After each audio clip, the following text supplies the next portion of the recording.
So we know that the one main way of really tailoring the content that we're delivering through our professional development to educators is by creating specific channels and using those specific channels for different areas of focus. Within those channels, you have your unique conversations tab, your unique file storage area. But did you know that inside each channel, you can further customize the channel by adding tabs to outside websites or even different apps?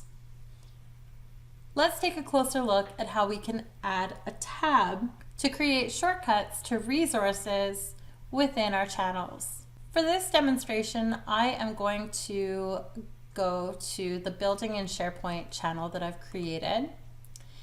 And if you look up here in the top menu, I have the Conversations tab, a Files tab, a Notes tab, and a plus button.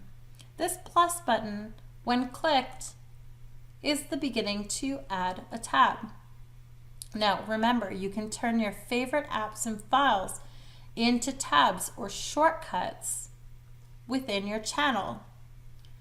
So because this is a channel all about building in SharePoint, I'm going to start by adding a shortcut to our MTech SharePoint site.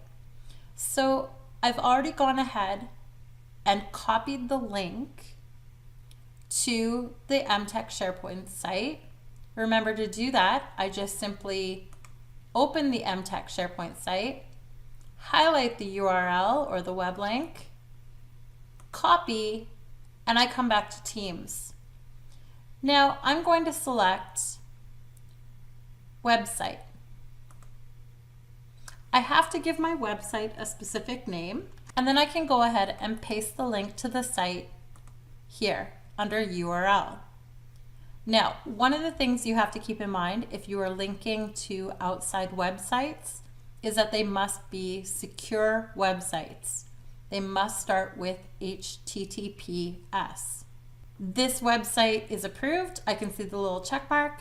I can choose whether I want to post an announcement to the channel that this tab has been created, or I can turn that little announcement off, and I can go ahead and click Save.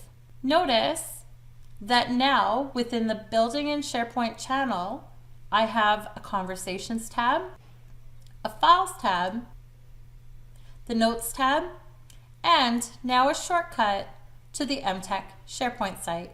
Notice that because that was a secure site, the MTech SharePoint site even loads right within the tab. As I mentioned before, I can create tabs or shortcuts to a wide variety of documents, websites, or apps. For this next tab, I'm going to switch to my January 31st Power Up Your PD channel. And I'm going to click the plus sign again to add a tab. If I scroll down, notice all the different apps that I can add tabs to. One of my favorites is that you can actually add a tab to Flipgrid. So let's go ahead and click the Flipgrid app, and notice that I have to enter a flip code or a Flipgrid URL. So I'm going to go to my grids in the educator dashboard in Flipgrid, and I'm going to share a grid that I created. I'm going to go ahead and copy the link, and I will go back to Teams and enter that Flipgrid URL. We'll give that a moment, and notice it's recognized that particular grid. Again, I can choose to post to the channel a brief announcement that a tab has been added, or I can simply turn that off and click Save. We'll give that a minute to load. Now you can see that inside the January 31st Power Up Your PD channel, I have a Conversations tab, a Files tab, a Notes tab, and a shortcut directly to a grid that I created for our Power Up Your PD session. On a side note, Please keep in mind that the reason why we see this grid without being asked to sign in is because I created this grid with the grid community type of PLC, and I chose not to password protect it.